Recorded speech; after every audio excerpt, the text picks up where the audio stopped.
Ladies and gentlemen, please welcome Tim the Dairy Farmer, everybody. Tim the Dairy Farmer! We are actually going by weight tonight. The next comic's 600 pounds.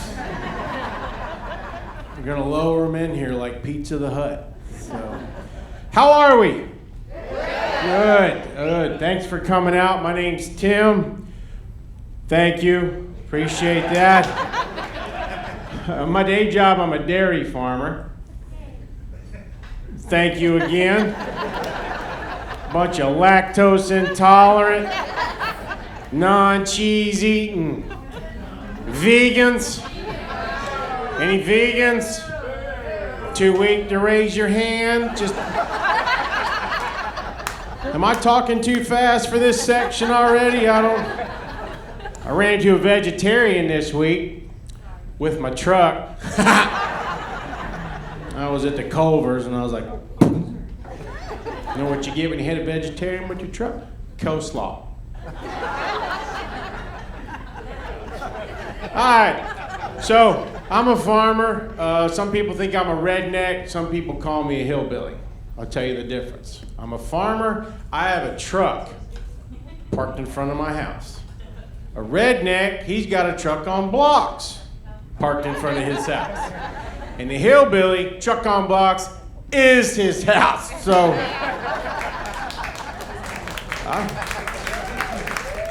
you Lakewood Ranch people didn't get that joke. That's all right. All right. But people ask me questions since I'm a farmer. I had a woman ask me recently, she said, Tim, do you really have to have a rooster to breed the chickens? I was like, well, according to my cousin, you don't have to have a rooster. But you're gonna get tired. In fact, the word he used was cluckered out. So that'll change your Chick-fil-A sandwich on Monday. Won't be like, I got a neighbor, he just decided he wants to be a fish farmer and he don't even know how to swim. All right, for this section, my neighbor just decided, I'll do this all night, I have nowhere to be, all right? But he started out and went to Walmart, got an above ground pool. I don't know why he got the slide. And he told me, he said, listen, Tim, I'm growing catfish, tilapia, and trout. And I was like, hey, you know one of those is saltwater fish, right? He said, it's okay, Tim, I only put salt in one end of the pool. He went to Ohio State, in case you're... He did. Ohio State fans? I'll tell you this, I saw this about the Ohio State Buckeyes. They just took a picture of the entire football team, put it on a Wheaties box, because they figured that's the only way they'll make it to a bowl. So, oh, that hurt a little bit, didn't it? That's what happens when you don't laugh. I get angry. Things happen. That's what happened. So I grew up on a farm. Actually, I was one of the few that were actually born on a farm. In fact, the day my mom delivered me, the veterinarian patted her on the head and said, that's a good girl, you know? Hell, my mom was just happy the veterinarian was already there treating a sick cow because my dad wouldn't have paid for him to come out twice. And I grew up in a really small town. I got that certificate, first baby born in the new year. My birthday's in June.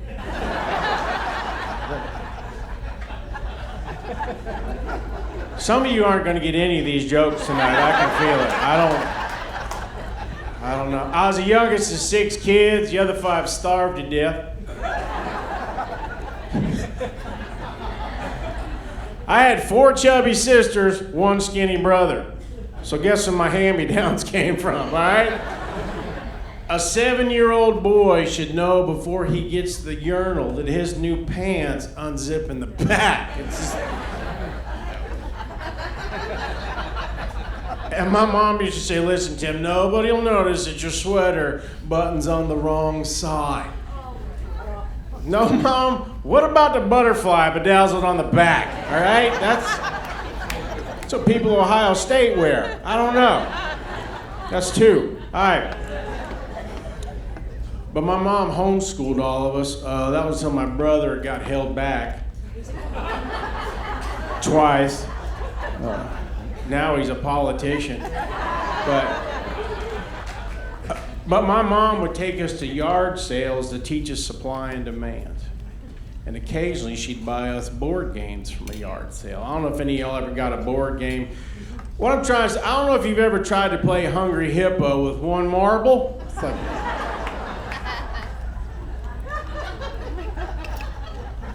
it's intense, all right? We had a Scrabble game that's missing all the E's. We had to spell everything in Russian. And then she bought us this Chinese knockoff version of Monopoly. It was called Monopoly. And we could never win at the game because the entire board was already owned by the Chinese government. Yes. And then these red balloons would come floating over, and an F-16 would shoot them down. And then fortune cookies would fall all over the game. It was amazing. So, I remember my first sleepover at a friend's house. I walked home 7 miles down a dirt road in my Scooby-Doo underoos when my friend's mom said it was time to put us to sleep. Yeah, that means something different to a farm kid, all right? You ain't getting up from that. You're not. And at Halloween, she's like, Tim, just go in the bedroom, take the sheet off your bed, you can go as a ghost. Well, I had wet the bed the night before. I looked like an egg, sunny side up. Like,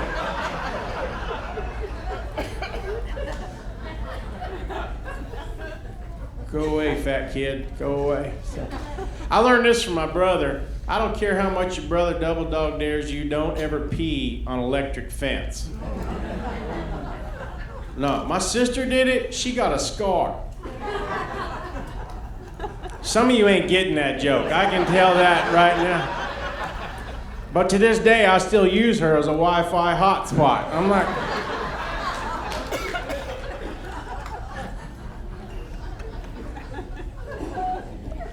do I need to explain some of this shit to some of you people? Or? So, all my birthday presents growing up on a farm, they came from either the feed store or the Tractor Supply. One year I got a bag of bird seed. I know, I planted it. No birds grew.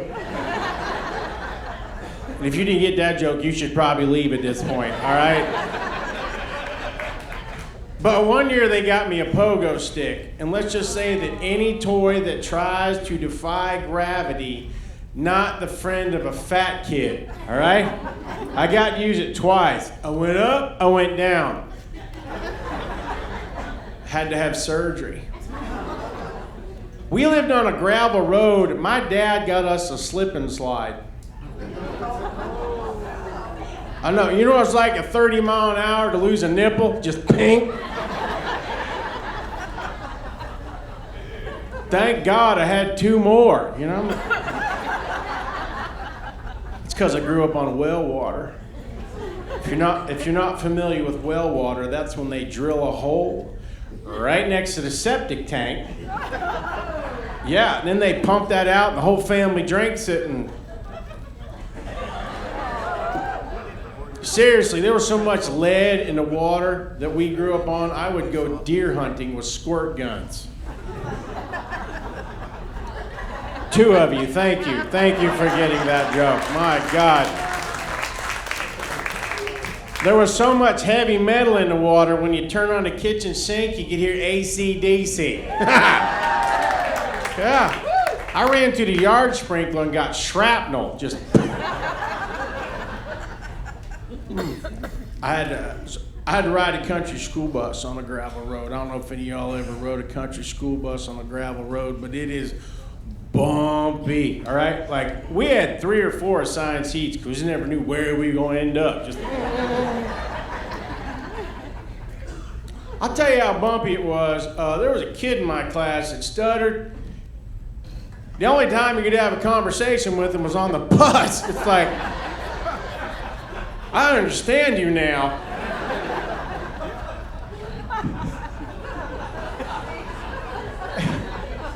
And the county he lived in was so small it only owned one bus. It was painted half yellow and half blue because they used it for the school and the prison. Yeah.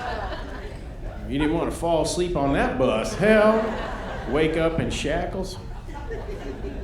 I had a cousin who rode that bus every day for 42 years.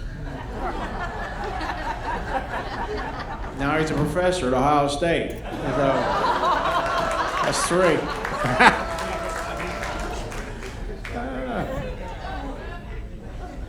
What else? I was in 4-H. Any y'all in 4-H? Thanks for answering, man. No. She said no. 4-H is the farmer's version of the Boys and Girl Scouts, except we didn't sell cookies. We sold Pabst Blue Ribbon and beef jerky. That's pretty much. But the cool thing about being in 4-H was you got to skip school, take your favorite farm animal to the county fair. And I really wanted to show him a 3-legged rabbit, Lucky.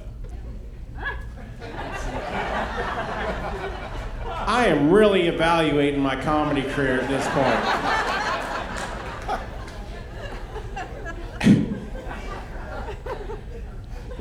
One year, I showed this prize-winning Black Angus bull I had. He was a big old Black Angus bull, and he only had one nut. His name was Single Shot. We didn't win any ribbons. By God, we got voted best personality, you know? The only year I ever won a ribbon was a year that I showed a pig, and the whole idea of a fat kid leading a pig around on a leash. Listen, you know I was a fat kid when the judge shook the pig's hand and put the ribbon on me. Tell you what, I remember the county fairs there. I mean, I loved the fair.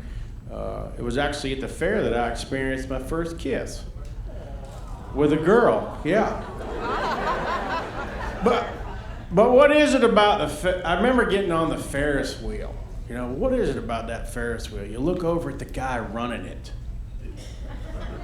The one-eyed, tattooed ex-con that for 5 minutes I'm willing to trust him with my life.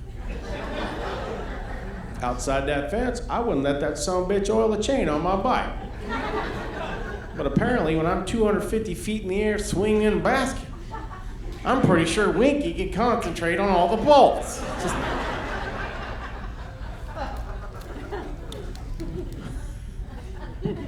You want me to quit? I can. I was in FFA, Future Farmers of America. Yeah, we got in trouble in my FFA for crossbreeding different animals. We were bored. We crossed a jackass with a skunk. We got an attorney. Yes. We crossed the attorney back with a skunk, still an attorney. We were going to cross the attorney back with the jackass. But apparently, there's some things even a jackass won't. They have morals. They have morals.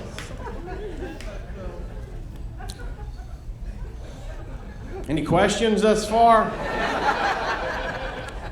So when I was in FFA, I had to haul some cows back home after the fair, you know, and I had our trailer, the livestock trailer. You know what that is? One with the holes all down the side, and this one was pretty much held together by rust.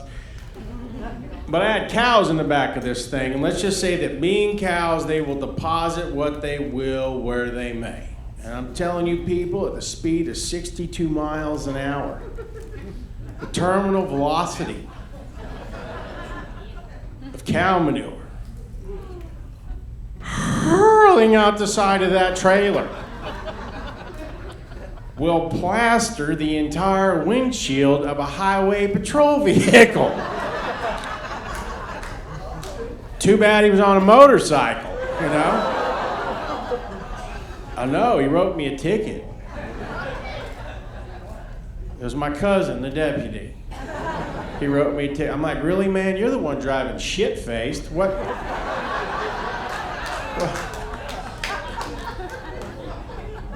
Wait till I see you at a family reunion again, you. All right. So I'm going to tell you a true story about growing up in rural Florida. This place took place in Parrish, Florida, off of Moccasin Wallow Road, if you happen to know where that's at. Yeah.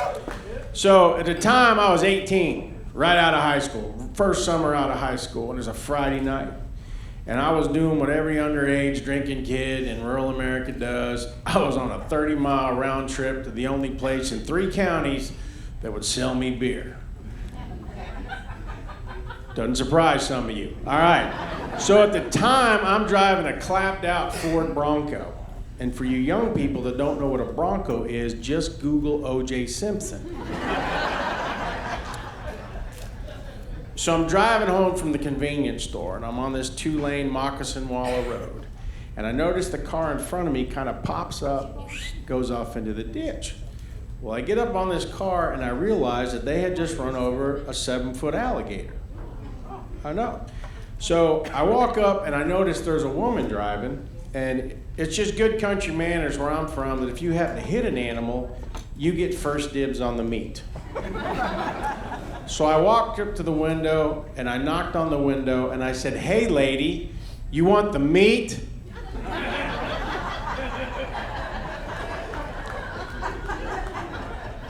And all she said was, "I'm married."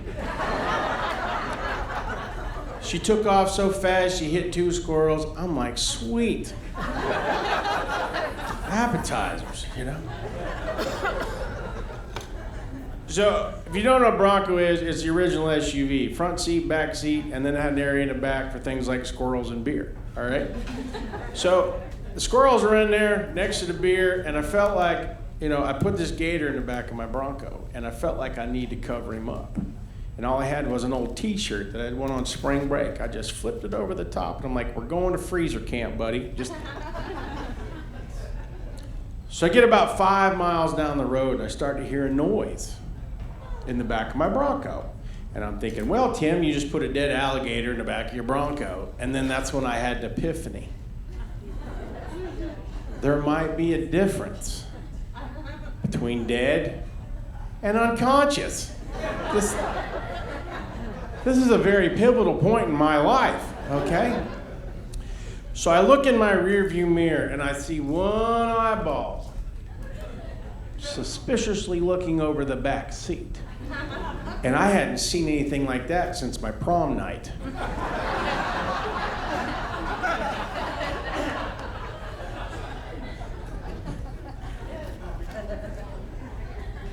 And I don't know if you've ever seen a gator in your rearview mirror, but it's like, the only thing I compare it to is like you come home and your grandparents are making out on your kitchen table, all right?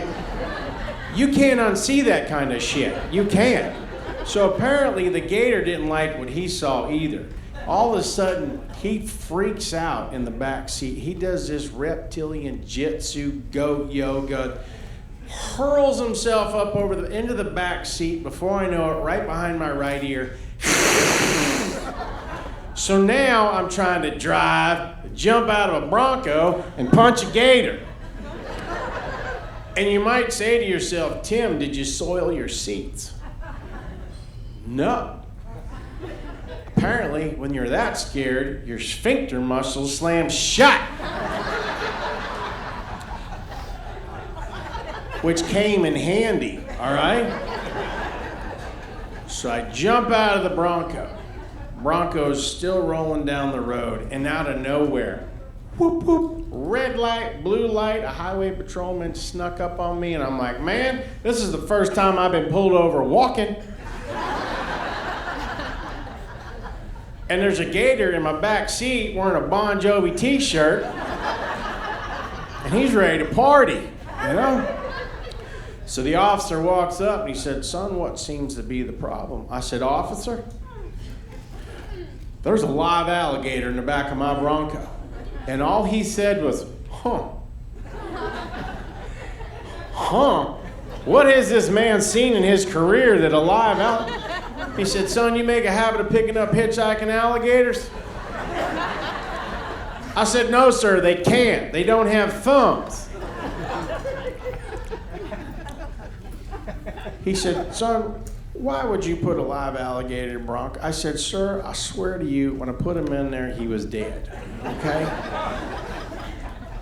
I said, sir, listen, I've almost died twice tonight. Can you help me get this thing out of my Bronco? I said, can you call in the SWAT team? You got a sniper rifle? How about a poodle? You got a poodle in your car? We can use him as bait, you know? And before I could even finish my sentence, that highway patrolman opened that side door and went, come on, boy. The gator hopped out, slithered off into the bushes. And I was like, officer, thank you for saving my life. I'm going home. He said, whoa, son. He said, first off, I'm taking them squirrels with me. I said, that's fair. He said, you want to explain to me where this beer came from? And I was like, huh.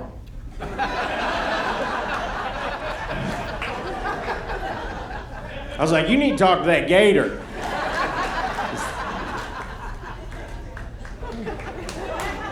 Oh, thanks.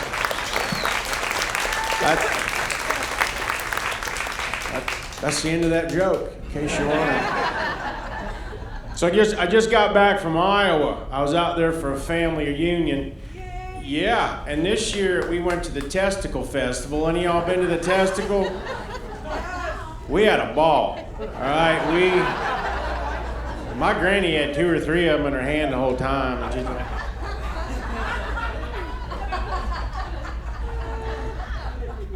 And nothing says a family reunion like a potluck dinner, all right? 47 casserole dishes of food made from people you hardly know. Eating at a potluck dinner is like playing E. coli Russian roulette. Because every family's got that one crazy aunt from Ohio that's got 14 cats. And they all live in the kitchen, and you never know which dish she brought until it's too late. You're like, if you didn't laugh, you're the crazy aunt, all right? I don't know what's up to you older women, these covered dish dinners, y'all take whatever's in that casserole dish and you camouflage it. With fried onions and potato chips, you just throw it over the top. You're like, sweet Doritos and Brussels sprouts, what the? It's like one dish shouldn't give you gas twice, all right? And we had a cooking contest at the family reunion this year. My cousin, she's mad at me because she didn't win with her exotic 3-meat lasagna, and I was one of the judges. And I was like, well, Cindy, listen, you didn't win.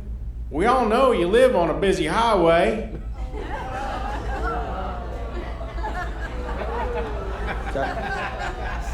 All right, that's a good enough reason for me. I don't give a shit. And I ran into my uncle. I hadn't seen my uncle in years, and for 25 years, he was woodshop teacher at the local high school. And he come running up to me. He's like, Tim, I ain't seen you in like 5 years.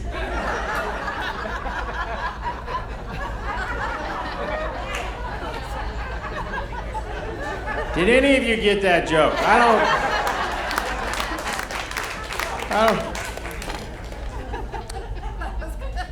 And then, of course, they had a contest. They always have a, well, let me back up. I don't know about y'all's family reunions, but mine now, everybody's wearing a name tag. Because you haven't seen these people in 15 years, you know. And it says Bill, Frank and Darla's kid. Actually, it's John and Darla's kid, but he's in prison, and we don't like to talk about that here at the family reunion.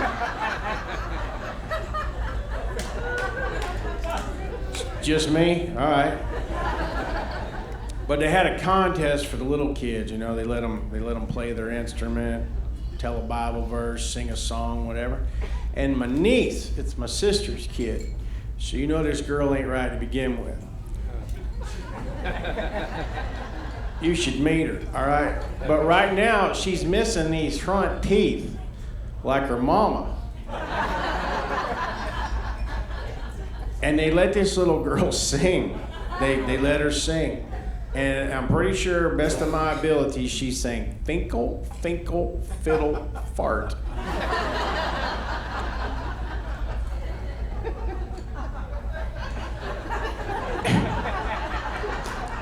And Sherry shat a spiral ham. I'm pretty sure.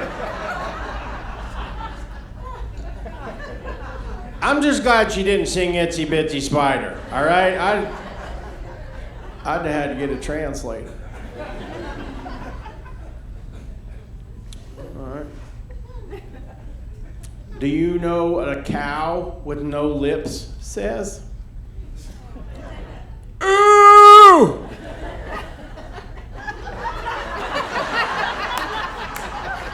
Seriously? None of you got that joke? Took me 7 years to write that dang joke. 'Cause they... It's all right, I'm quitting comedy tonight. Forget it. I'm doing it. I'm doing it. I saw, they came out with a scientific study recently, said that cow farts are depleting the ozone layer. Have you met my uncle? But I got this cow fart. I mean, I'm pretty sure a guy from the EPA came out to the farm and he's like, a bunch of cows around, he just goes, "Yep, climate change." Holy crap. So what they started doing to combat this craziness, they came up with a thing called a methane tax. They want to tax every farm in America on the amount of methane that's coming off of it. And I'm hoping it's just for the animals, all right? Because my granny is going to put me out of business. I kid you. She drinks a pot of coffee every morning. I'm just saying, all right? So now, for tax reasons, I need to know which cows are breaking wind. And I ask them, and they're all like, "Wasn't me," you know? And so the cows know they can't fart anymore, and I'm pretty sure they're going to quit making milk, because you can't do two things at once. You know, like, listen, I've been in church before trying to hold one in. I can't even concentrate on the preacher. But these cows are going to be walking around the farm holding these farts in, and then one of them just going to pop, and it's going to take out the whole rest of the herd. It's what's going to happen.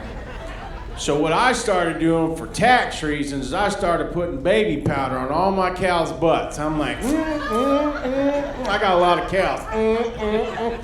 And I sit in the tower and I wait for the...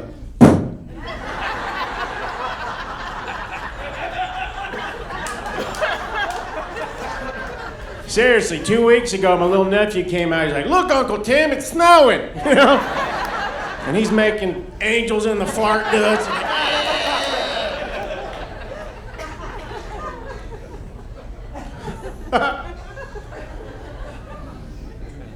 Some of you drinking almond milk, you know you are. You ever tried to milk a dang almond? Like,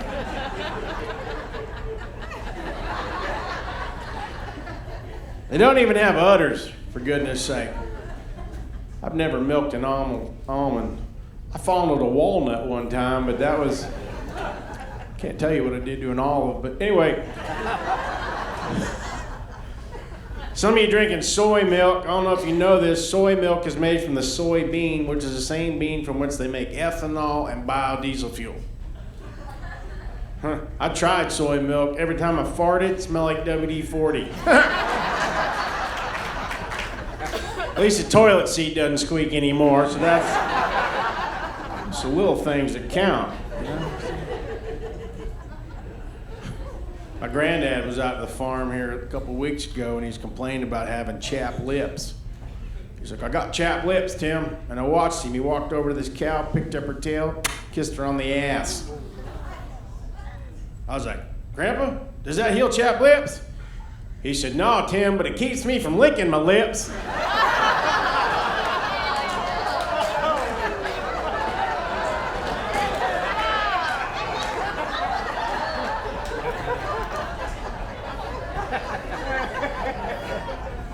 That's a smart man there. I seen they got these new commercials out now, and they're talking about corn ethanol. You know, like keep America green with corn ethanol, talking about it like it's something new. My family's been drinking that shit for generations. My grandpa used to get gassed up every Saturday night. He'd sober up on Sunday just in time to preach. So, yeah, a good Baptist preacher. He didn't drink enough to be Catholic. So, you know who you are. So my granddad was really influential in my life, and so now you know why. And he's the man that explained the birds and the bees to me when I was growing up.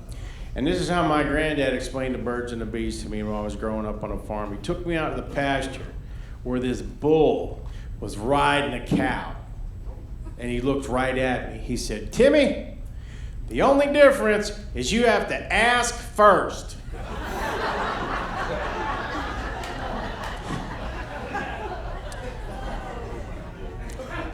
So I'm talking to this cow. Hey, thanks so much, everybody. Appreciate it. Thanks for coming out. Tim the Dairy Farmer.